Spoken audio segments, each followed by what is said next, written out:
C'est où Givonne, Bernard, pardon? Non, à côté de Sedan, dans les Ardennes. Très bien, merci monsieur. Vous êtes retraité, vous venez d'entendre Philippe Crevel. Ses propos vous rassurent, vous ne serez pas soumis à ce nouveau système de réforme qui est en préparation?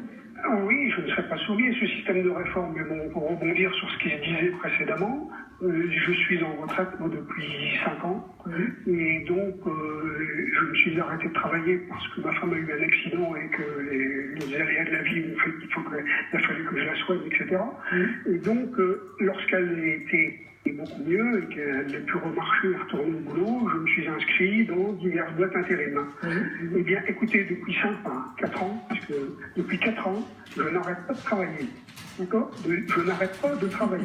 C'est pas la retraite, ça, Bernard? Non, c'est pas la retraite, mais c'est pour vous dire que quand vous disiez tout à l'heure qu'il faut libérer du travail pour les jeunes, etc., eh ben, figurez-vous que les boîtes intérim, elles m'appellent, non pas parce que j'ai 66 ans et parce que je suis moins cher que les autres, etc., elles m'appellent parce qu'elles ne trouvent pas. Et parce que vous êtes là, que vous êtes actif. Pourtant, je ne fais pas des boulots extraordinaires, hein. Chauffeur routier, travailler dans le BTP.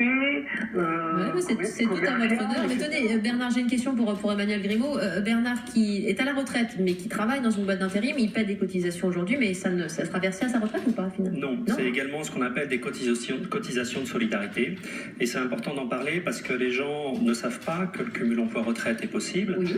Or, il y a 600 000 personnes aujourd'hui, au dernier chiffre identifié, mais en réalité c'est probablement plus, qui sont en cumul emploi-retraite.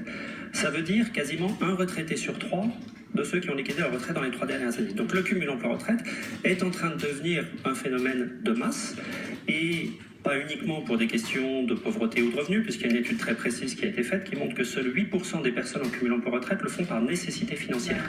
Beaucoup le font par plaisir, par envie, parce qu'ils sont en forme, parce qu'on garde le lien social, parce qu'il y a plein de raisons. Et parce qu'il y a du boulot. Et comme le disait Bernard, la pénurie de main-d'œuvre qu'on sent aujourd'hui dans les entreprises, c'est une grande chance pour les retraités.